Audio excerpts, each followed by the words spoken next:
Bueno, esta mañana, como le anuncié más temprano, estamos en posibilidad de conversar con el doctor Edgardo Buscaglia, especialista, académico de la Universidad de Columbia y otras cosas. Y con él conversamos ayer en vivo en la cadena internacional CNN, pero como nos suele pasar, se acabó el tiempo. Y acordamos con el doctor continuar la conversación, retomar el hilo del análisis y de la revisión que está haciendo sobre este evento trágico en el que perdieron la vida 9 personas vinculadas a la familia Levarón en la frontera Chihuahua-Sonora. Y te aprecio mucho, doctor Buscaglia, que nos podamos encontrar de nuevo esta mañana. Buenos días y bienvenido. Hola, buenos días, Carmen. Bueno, no sé cuántos buenos días son, pero sí. En fin, acá estamos. Digamos, acá estamos con un tema que sacude en lo humano. Desde luego esto ya no hay ni que agregar cosas porque es evidente que nos ha sacudido a México y desde luego a los Estados Unidos, que también hay una cobertura amplísima del tema y no es para menos. Aquí el punto, Edgardo, es, detenernos con la serenidad que quepa en una circunstancia de esta naturaleza para analizar. ¿Frente a qué cosa estamos, Edgardo? Mira, anoche conversábamos por CNN y te decía que hay que ir de lo particular a lo general. Esta es una comunidad, la comunidad de Levarón, que viene padeciendo actos de violencia por parte de redes criminales asociadas a políticos y empresarios en Chihuahua y en Sonora desde hace muchos años. O sea que esta atrocidad con características terroristas que tú lamentablemente vimos ayer, con bebés calcinados, con niños asesinados, con personas que se trataban de escapar de ese carro, menores y mujeres que eran acribilladas a balazos. Ese tipo de situación que nosotros veíamos en Colombia durante los años 90 con los paramilitares que llegaban a poblaciones rurales y hacían lo mismo, son calificadas como actos de terrorismo mafioso, similares a los que cometía Pablo Escobar o a los que cometían los paramilitares. Entonces, estas familias, esta comunidad ha venido padeciendo este tipo de violencia incrementalmente. ¿Me permites detener un segundo, sí. Edgardo? Perdón que te interrumpa, pero estás entrando en una materia muy importante y vas a pasar a otro tema, pero no quisiera dejar la palabra terrorismo así nada más, porque además de lo que acabas de mencionar, ya se empiezan a escuchar voces con mayor énfasis después de estos eventos trágicos, como los del senador Lindsey Graham, que dice Graham en Estados Unidos: no sé si estos cárteles están enlistados como organizaciones terroristas en la ley, pero después de lo de este lunes deberían estarlo. A ver, aquí hay una implicación jurídica y legal del tema terrorismo. Sí, mira, en el año, hace como 10 años publicamos a través de la UNAM, en México, de la ilustre universidad, un libro titulado Terrorismo y Delincuencia Organizada. Y ahí definíamos jurídicamente a los actos de terrorismo y los asociábamos a los actos que estaban cometiendo en esa época los Zetas, recordarás, granadazos en plazas públicas, coches bombas en el caso de Juárez, y empezamos a analizar en este libro publicado por la UNAM, que se puede conseguir, creo que gratis, se puede bajar por Google. Ahí definíamos acto tras acto tras acto de violencia organizada de carteles mexicanos contra la población civil, en este caso Levarón, con el fin de dominar un territorio y de derrotar al Estado y sacarlo de encima, o sea, sacárselo de los territorios donde ellos operan con total impunidad. En estos grupos mafiosos normalmente tienes involucrados a políticos locales que son financiados por las redes criminales, tienes empresarios que muchas veces están metidos en negocios de irrigación de agua y demás, en el caso de los Levarón. Y cuando una comunidad que ha estado ahí hace más de 100 años, o sea, no, casi 100 años, desde el año 1924 que están ahí, entre Sonora y Chihuahua, que han venido sufriendo diferentes tipos de violencia organizada a lo largo de muchos años, esta familia Levarón se ha constituido como un grupo de autodefensa, que es lo que haría yo. Si no hay Estado, cuando yo estoy en lugares donde no hay Estado, no hay absolutamente ninguna autoridad pública que a mí me proteja, bueno, si estoy con mi familia tengo que armarme y intentar defenderme, autodefensa, a través de mecanismos paramilitares, que no es ilegal en la medida que no existe Estado. Si el Estado, ya sea de Chihuahua, que hay una corresponsabilidad de la entidad federativa, y los federales no aportan protección básica a estas familias que han sido asesinados, en casos secuestrados. Hubo casos de amenazas, pero por doquier. Yo ayer te decía, más de 35 actos de violencia a lo largo de los años. Bueno, estas cosas terminan en masacres como las que tuviste, ¿no? O sea, 35 actos de violencia y amenazas en contra específicamente de la comunidad de Levarón. Así es. Entonces, estas familias han venido denunciando hace muchos años este tipo de situaciones, han sido secuestrados, asesinados. Entonces, esta es una situación en donde el Estado mexicano, a lo largo de todos estos gobiernos previos, debido a la corrupción misma de la Policía Federal, de la Fiscalía, no quiero entrar en los detalles que hemos mencionado hace tantos años contigo, hace que estas familias, como muchas otras comunidades mexicanas, recordarás el pueblo de Cherán, en Michoacán, se tienen que autodefender, autodefensas. Entonces es un mecanismo que lamentablemente nos trasladan a los mecanismos que usaban los seres humanos hace miles y miles de años cuando no había Estado. Entonces estamos en una situación en donde esta familia finalmente ha sido víctima de una atrocidad muy similar a la que nosotros vemos en Afganistán con los talibanes, o la que vemos con lo que veíamos en Colombia con los paramilitares, que sí fueron declarados grupos terroristas y comienzan a ser perseguidos por unidades antiterroristas civiles, no militares. No se tienen que confundir en México. Las unidades antiterroristas europeas son civiles.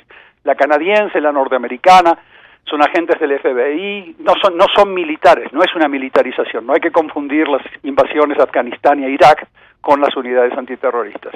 Y México tiene que formar una y comenzar a operar con las 72 unidades antiterroristas más efectivas del planeta para desmantelar a estos asesinos compuestos por políticos, empresarios y soldados. Es muy similar a actos de violencia que sufren ustedes, periodistas, como Lidia Cacho, en donde tienes a un exgobernador como Marín, con empresarios mafiosos y con sicarios del Cártel del Golfo intentando asesinarla. Y ahí está Lidia Cacho en el exterior.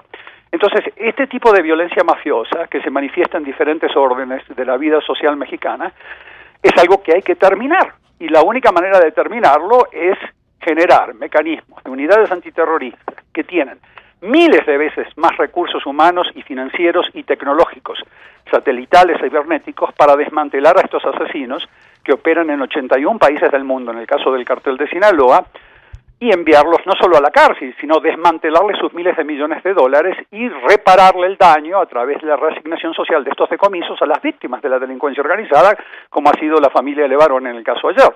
Entonces, hay que comenzar a sacarse los guantes y actuar como un país desarrollado. O sea, Alemania, Francia, España, cuando sufren este tipo de ataques, ellos no tienen ninguna vergüenza de declararlo como acto de terrorismo. No están pensando, como el canciller Marcelo Ebrard, en la imagen de México.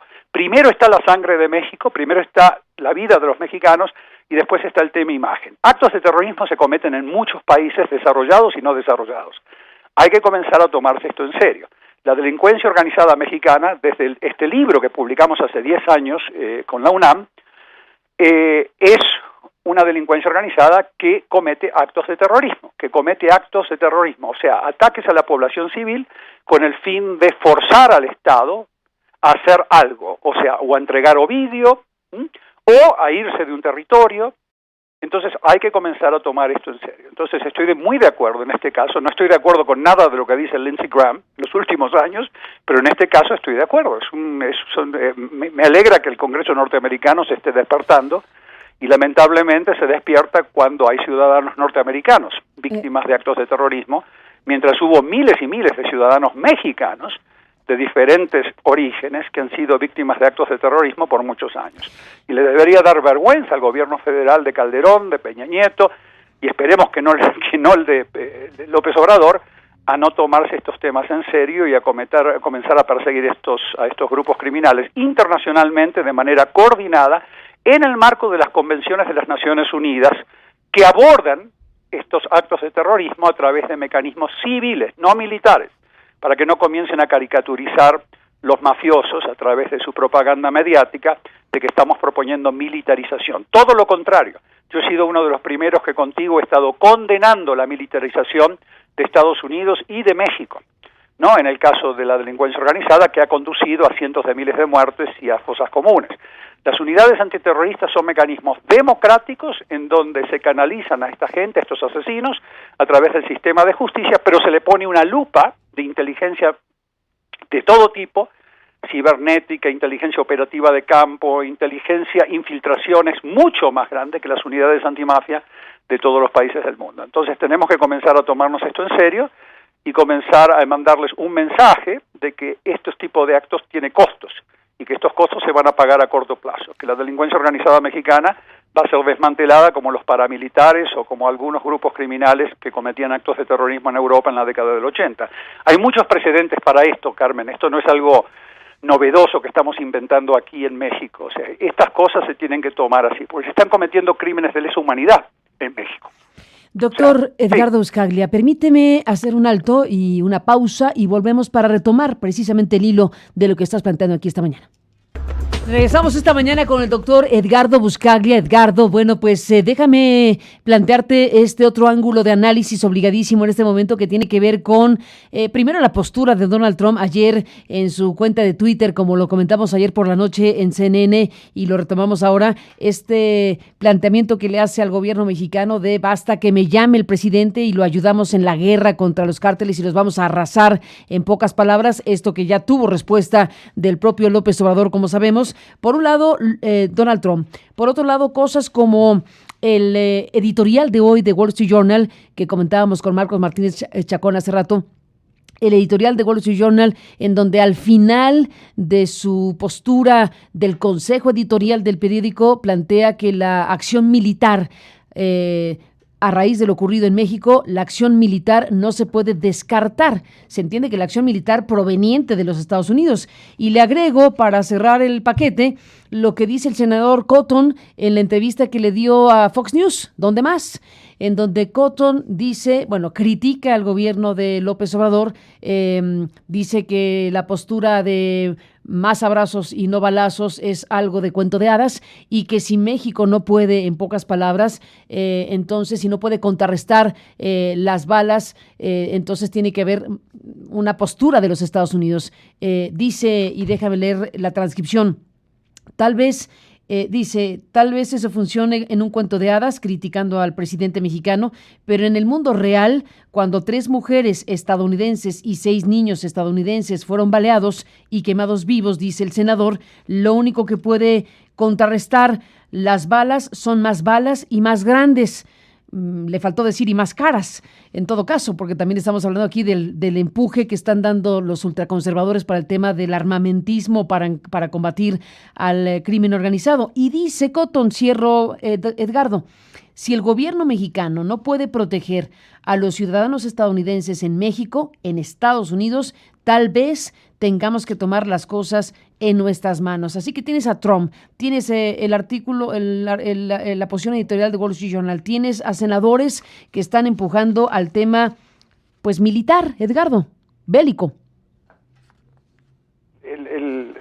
La industria bélica norteamericana es la más importante del planeta, pero por mucho. Lo que gasta Estados Unidos en la industria militar supera a los 11 países que le siguen juntos, incluyendo China, Rusia, todo lo demás. O sea que toda esta gente, legisladores, de alguna manera reciben dinero para sus campañas de estas mismas empresas militares que están fomentando todo tipo de actividades bélicas alrededor del mundo. Ahí no incluyo tanto a Trump. Trump es una persona que, 34 psicólogos se han reunido en la Universidad de Yale y han declarado que este hombre tiene un problema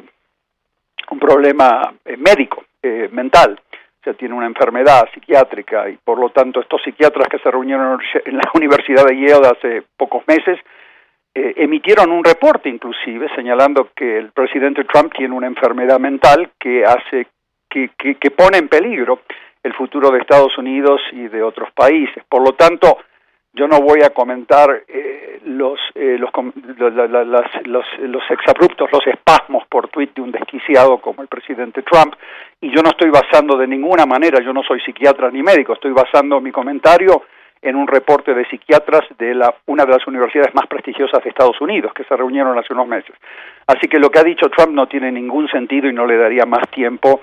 Este hombre tiene que preocuparse por el juicio político que se le está viniendo, como te decía anoche. Ahora, los comentarios de Stephen Miller o del senador Cotton son comentarios compatibles, como te dije, con el empuje de actividades bélicas en todo tipo de situaciones donde nunca se justifica una guerra, una actividad bélica, actividades militarizadas, ya sea en las fronteras con México, Estados Unidos o en cualquier otro lugar de México. Esto incendiaría aún más la situación, generaría más fosas comunes y generaría más asesinatos de ciudadanos mexicanos y de otros países en territorio mexicano, como de la misma manera que los enfoques militarizados de Calderón, de Peña Nieto y gradualmente desde Fox. O sea que yo no le daría más comentarios que ese. El senador Cotton es más un representante del supremacismo racista blanco en Estados Unidos, así que sus actitudes hacia México están contaminadas por ese supremacismo extremista que tienen estos conservadores racistas en Estados Unidos. Es un país que está muy enfermo por su propia violencia y por su propio racismo, que está en las raíces mismas del país desde su origen. O sea que Cotton representa lo peor de Estados Unidos y yo escucharía más a un senador con el cual yo nunca estoy de acuerdo, como el senador Lindsey Graham, en cuanto a incluir a estas redes criminales mexicanas como organizaciones terroristas y comenzar a utilizar toda la inteligencia operativa y fuerzas especiales de las unidades antiterroristas civiles, son todas civiles en Europa, para comenzar a eliminar a uno por uno de estos personajes, llevarlos a juicio penal en su caso, pero ante todo desmantelarles su capacidad patrimonial de financiar estos actos de terrorismo y logísticas operativas que le permiten tomar territorios. Yo he estado en la frontera entre Sonora y Chihuahua hace un tiempo. Son zonas parecidas a las que yo encuentro en Kandahar, con un vacío de Estado espantoso. Ni la Policía Federal se mete ahí adentro, o sea que estos grupos criminales controlan esos territorios y por lo tanto lo que se necesita es comenzar a eliminarle su capacidad de financiamiento. Ellos tienen miles de carros, miles de galpones de almacenamiento, tienen fábricas, empresas agropecuarias que les financian sus actividades, con las cuales cometen los actos de terrorismo, las masacres como las de ayer. Por lo tanto, las unidades antiterroristas lo que hacen es atacarlos desde el punto de vista político, eliminando el liderazgo político, o sea, políticos mexicanos locales, empresariales para sacarles la logística operativa y después ir eliminando a través de fuerzas especiales mexicanas, que además México tiene fuerzas especiales muy bien entrenadas en México y en el exterior, para comenzar a eliminarlos como unidad antiterrorista basado en una coordinación con las 72 unidades antiterroristas más importantes del planeta. En este libro con Andrés Ruemer que publicamos hace unos 10, 11 años, a través de la UNAM, creo que fue el Instituto de Investigaciones Jurídicas que nos publicó este libro, ahí señalamos jurídicamente, en el marco de un Estado de Derecho, esto fue publicado por el Instituto de Investigaciones Jurídicas, cómo se combate al terrorismo en una democracia con fuerzas civiles, no militares. Y es ahí donde está la propuesta escrita y les pido que la lean y que la critiquen, por supuesto, pero tengamos una conversación civilizada y no caricaturicemos todo como un esfuerzo militarizado. No ayuda en nada a Trump, obviamente, al presidente López Obrador, cuando comienza a proponer estos disparates desquiciados que normalmente propone, no solo para México, sino en todo el planeta. Entonces ahí estamos, Carmen, es lamentable, pero ahí están las propuestas, ahí están las cosas que debemos hacer, y después es importante, porque hay que cuando nos encontramos ante estas atrocidades con bebés calcinados, con mujeres, niños masacrados, tenemos que acompañar el duelo de las víctimas, de los familiares, pero al mismo tiempo pensar en las mejores medidas, las más efectivas para que esto no suceda nuevamente. Y ahí están. Tenemos hoy a la Fiscalía General de la República Mexicana paralizada, con una muy buena fiscal anticorrupción, lamentablemente, que aborda los casos de corrupción política de manera individual, sin coordinar con la Fiscalía Antilavado de Dinero. Eso es incomprensible, por ejemplo, que una Fiscalía Anticorrupción acuse a una persona por corrupción, sea Rosario Robles, sea Romero de Champs, quien sea, pero no coordine su causa todos los días con la Fiscalía Antilavado. En todo acto de corrupción hay lavado de dinero. Entonces, ¿qué es lo que están haciendo las fiscalías separadas y fragmentadas? La Unidad de Inteligencia Financiera está presentando un número de récord en la historia mexicana de denuncias y de congelamientos de activos. La Fiscalía está rechazando más del 95% de esas denuncias, sin ningún justificativo. No se están atendiendo.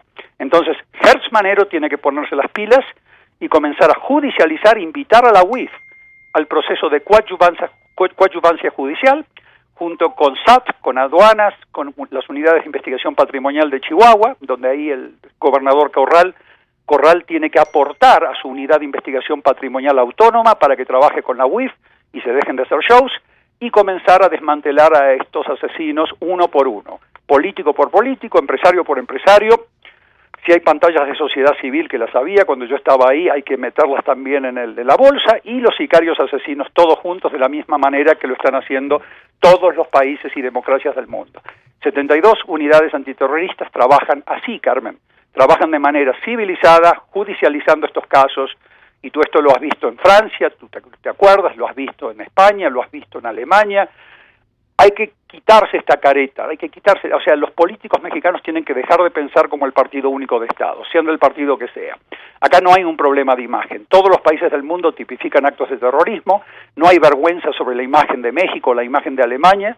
Cuando la vida de ciudadanas y ciudadanos mexicanos está en juego, hay que usar los instrumentos jurídicos más poderosos y más efectivos. Y fíjate tú que ya solamente el hecho de que estemos considerando incluir al cartel de Sinaloa como un grupo terrorista va a hacer que tengan un miedo tremendo, van a empezar a operar para bajar los niveles de violencia, o sea, para no calentar los territorios, para que justamente no se les vengan encima esta coordinación internacional antiterrorista que estamos proponiendo hace más de 10 años. Ya cuando comenzaban a tirar granadas de mano en Morelia, tú recordarás, ¿no? Cuando comenzabas a ver estos actos de terrorismo a lo largo de México. Así que esperemos que el secretario de Seguridad Pública se comience a comportar como un secretario de Seguridad Pública y no como un abogado de la delincuencia organizada, dando a entender que quizás los grupos criminales se confundieron en atacar a Levarón.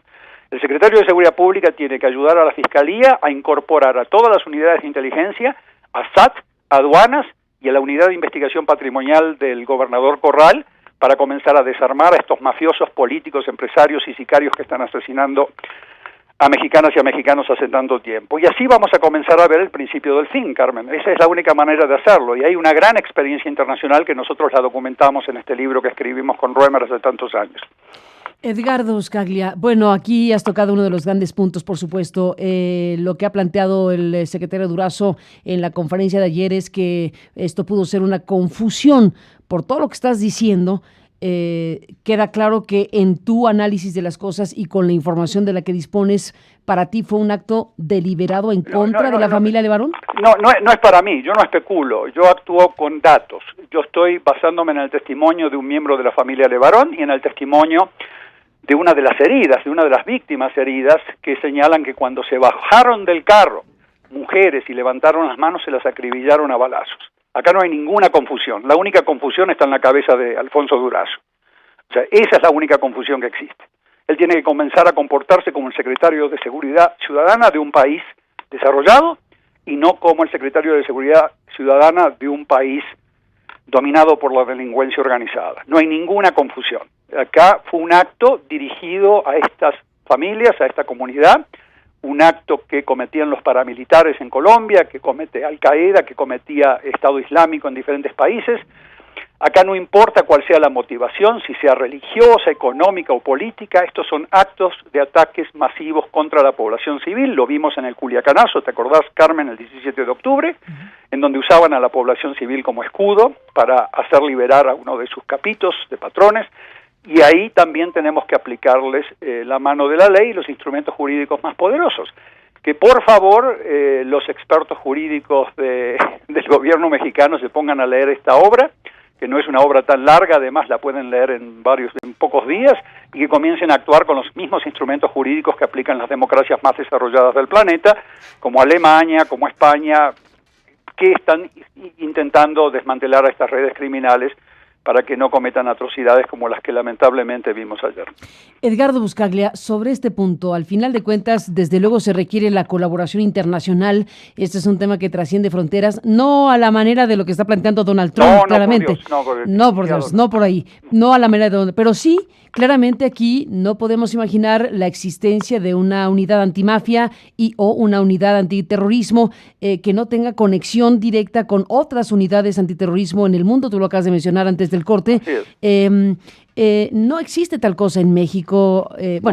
No existe tal consideración jurídica para tipificar acciones como esta o como la de Culiacán como actos de terrorismo? Sí, no, mira, México ha firmado todas las convenciones internacionales que definen a los actos de terrorismo, todas están firmadas, o sea, las convenciones de la ONU todavía hay un borrador de convención contra el terrorismo en un sentido universal, pero todavía no se ha aprobado. No voy a entrar en los detalles jurídicos, pero hay muchas convenciones de las Naciones Unidas que definen claramente los diferentes tipos de actos terroristas. Actos de terroristas con bombas, en aviones, en barcos, etcétera. México las ha ratificado, firmado, ha brindado en todos los foros internacionales, ya no necesitamos más nada, las tiene que aplicar. Y además México tiene instrumentos jurídicos domésticos que abordan el financiamiento del terrorismo, de los actos de terrorismo como el de Culiacán, y abordan los actos de terrorismo también. O sea que no tenemos que sacar nuevas leyes, lo que tiene que hacer el gobierno mexicano es organizar al Estado, organizarlo, o sea que no esté fragmentado, como hoy lo está por un lado la UIF, que está haciendo un excelente trabajo, por un lado, denunciando, congelando, la Fiscalía fragmentada en 4 pedazos, donde los casos que lleva la unidad, la Fiscalía Anticorrupción, no son abordados paralelamente por la CEIDO, no son abordados paralelamente por la Fiscalía Antilavado, cosa que se tiene que hacer conjuntamente en lo que los italianos llaman un pool antimafia. Ahí tienes que tener a la Policía Federal, a las Fiscalías Antilavado, Corrupción, Delincuencia Organizada, CEIDO, trabajando juntas en cada causa como esta de los Levarón, junto con inteligencia civil, inteligencia financiera, el doctor Santiago Nieto, SAT, aduanas, entonces y Policía Federal, claramente. Entonces tenés que trabajar como una orquesta de cámara coordinada, organizada, para atacar a una de las delincuencias organizadas más poderosas del planeta, la tercera. Entonces, si no hacemos esto ya mismo, y esto exige solamente un manotazo en la reunión de gabinete, un manotazo en la mesa por parte del presidente López Obrador, forzando a que Hertz Manero, Durazo, las agencias de inteligencia, la formación de una unidad antiterrorista que ya tiene elementos además supremamente entrenados para identificar y eliminar a esta gente, comiencen a trabajar juntos como una orquesta de cámara, porque si no cada uno está abordando casos por separado, y como te dije, cuando tú abordas un caso anticorrupción contra Rosario Robles, pero no abordas este caso con la Fiscalía Antilavado, ni tampoco lo abordas con la CEIDO, no identificas a las redes alrededor de los políticos, las redes de empresarios. Entonces, cada una de estas unidades fiscalías aporta un pedazo de evidencia al pool antimafia, y una pregunta que tú me hacías ayer a la noche, no recuerdo si era off the record o on the record, pero me preguntabas, ¿quién coordina todo eso? Una pregunta excepcional que me hiciste, lo coordina un juez de control, en donde ahí el Poder Judicial se tiene que poner las pilas, porque si no se queda como espectadores viendo todo esto. El juez de control en cada uno de estos pools antimafia se asegura que a ti no te violen los derechos humanos cuando te intervienen comunicaciones sin orden judicial o te entran a tu casa sin orden judicial. Entonces, ahí tienes a un juez de control en un pool antimafia, ahí no necesitas más leyes, no necesitas más recursos, el presidente López Obrador lo puede hacer mañana a la mañana, la formación de un pool antimafia para cada uno de estas causas complejas por delincuencia organizada, asociación delictuosa, corrupción, lavado de dinero. Es un trabajo en donde vamos a reorganizar al Estado mexicano para que pueda coordinar a partir de ese pool antimafia con las 164 unidades de inteligencia financiera del planeta y unidades antiterroristas del planeta, las 72, para comenzar a desmantelar a estos asesinos que han venido derramando ríos de sangre a lo largo de estos últimos 20 años, 15 años en este gran país que queremos tanto. Entonces no se puede esperar, no hay que tener miedo. El canciller Marcelo Ebrard debe dejar de tener miedo a la imagen. La imagen de Alemania no se vio afectada cuando tú combates a estos energúmenos con los mejores instrumentos democráticos de la ley. Y hacia eso tenemos que ir, Carmen.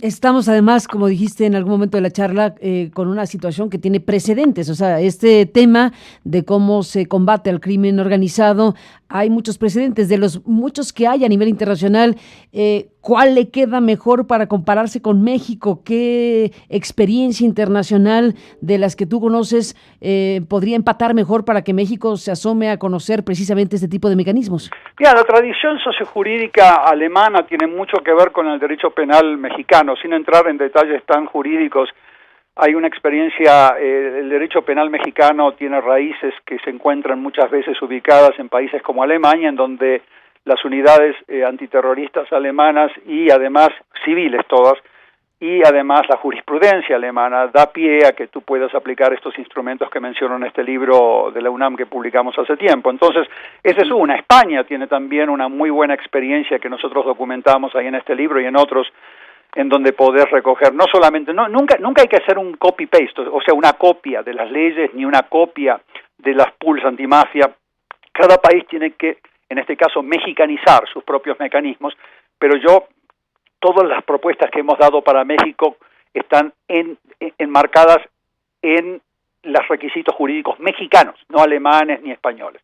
Pero España y Alemania tienen muy buenas experiencias en estos temas y han formado unidades antiterroristas que no están acusadas de torturar ni de violar derechos humanos en territorio español y no exigen ningún tipo de militarización de la manera que lo caricaturiza la gente de buena voluntad, que a veces critica estas cosas sin entenderlas, o de la gente que quiere bloquearlas, porque no me llamaría la atención que los abogados del cártel de Sinaloa comiencen a confeccionar una campaña mediática para convencer al pueblo mexicano de que estas son soluciones militarizadas. O sea que esto no tiene nada que ver con militarizar, nada que ver con los disparates de Trump, ni los disparates de Calderón, ni los disparates de Peña Nieto, que muchas veces están enmarcados en un negocio de la militarización. Es una industria muy lucrativa, como tú sabes, y por lo tanto siempre van hacia esa solución que normalmente financia campañas políticas, ¿no? Financia muchas campañas políticas y les da de comer a muchos empresarios que eran antes funcionarios públicos, como en el caso de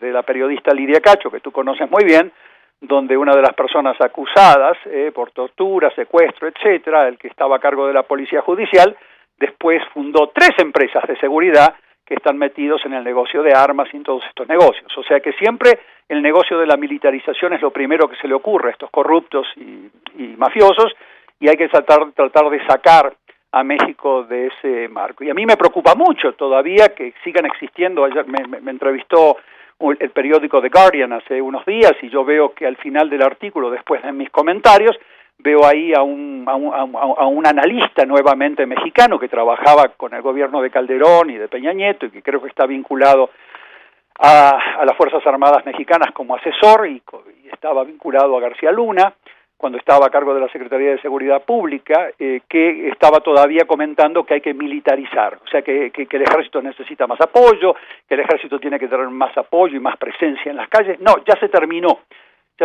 Eso ha causado una masacre masiva en México. Necesitamos asegurarnos que el ejército sí tenga un rol en México, en asegurar los puntos estratégicos en México, los aeropuertos, los puertos, como tú ves, por ejemplo, en Manzanillo, donde la Marina está protegiendo el puerto. Está muy bien. Eso sucede en Europa también. Todas las democracias europeas tienen al ejército protegiendo a los aeropuertos y a los puntos estratégicos. Está muy bien, pero no los podés largar a la calle a allanar casas, a retenes y ese tipo de cosas que ha hecho que la delincuencia organizada los infiltre y muchas veces los compre y termines con un remedio que es peor que la enfermedad. O sea que en ese sentido las unidades antiterroristas trabajando con los pools antimafia, mano a mano, como te acabo de explicar, con todas las instituciones ahí metidas, incluyendo la unidad de investigación patrimonial autónoma que el gobernador Corral debería tener funcionando, trabajando con la UIF a través de un mecanismo en red que el doctor Nieto ya ha propuesto y por lo tanto eso sí los va a hacer temblar y muy posiblemente haya actos de violencia para amedrentar al Estado, para obligarlo a ceder y a retroceder, pero no hay que ceder ni hay que retroceder y hay que proteger la vida de los ciudadanos mexicanos, que es lo más importante, es lo más preciado desde el punto de vista jurídico y desde el punto de vista ético, ¿no? De las personas normales como tú y yo, que tratamos de asegurarnos de que siempre tengamos eso en mente. Pues es lo primero de lo primero es la vida de las personas, sin la menor duda, y México ha puesto demasiados muertos en esta historia. Así es, Carmen, así es. Así que esperemos que estas propuestas conduzcan a que el gobierno mexicano se replantee esta situación y que el muy buen trabajo que están haciendo algunas unidades, por ejemplo, en este caso, la unidad de inteligencia financiera y la Fiscalía Anticorrupción de una doctora, no recuerdo el nombre. Luz Mijangos. Sí, que está haciendo, es una persona honesta, es una persona que quiere a México, que está trabajando, pero que están trabajando de manera aislada, fragmentada, divorciada y bloqueados porque no se los deja operar a través de un pool antimafia que ha dado grandes resultados en Italia, por ejemplo, desde la época de Giovanni Falcone. Tú recordarás ese juez que fue asesinado pero en los años 90, fue el que estableció el mecanismo de pool antimafia en una democracia nunca se los acusó de torturas ni de crímenes. Es un mecanismo democrático para atender a estos monstruos que tú tienes frente a sí, y a estos monstruos hay que desmantelarlos con mecanismos democráticos mucho más poderosos y mucho más coordinados que los que México ha aplicado hasta ahora. O sea que el pool antimafia, una unidad antiterrorista mexicana trabajando en red con las 72 unidades antiterroristas democráticas del planeta y las 164 unidades de inteligencia financiera y los pools antimafias de otros países donde esta gente tiene escondidos sus dineros en Europa, en Asia, las fábricas donde importan insumos para producir drogas sintéticas que están exportando a Estados Unidos, etcétera, etcétera.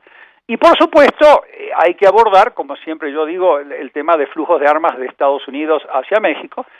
Es algo elemental, pero desde el punto de vista no solamente de la delincuencia organizada, sino de la delincuencia común. O sea, tenemos que frenar.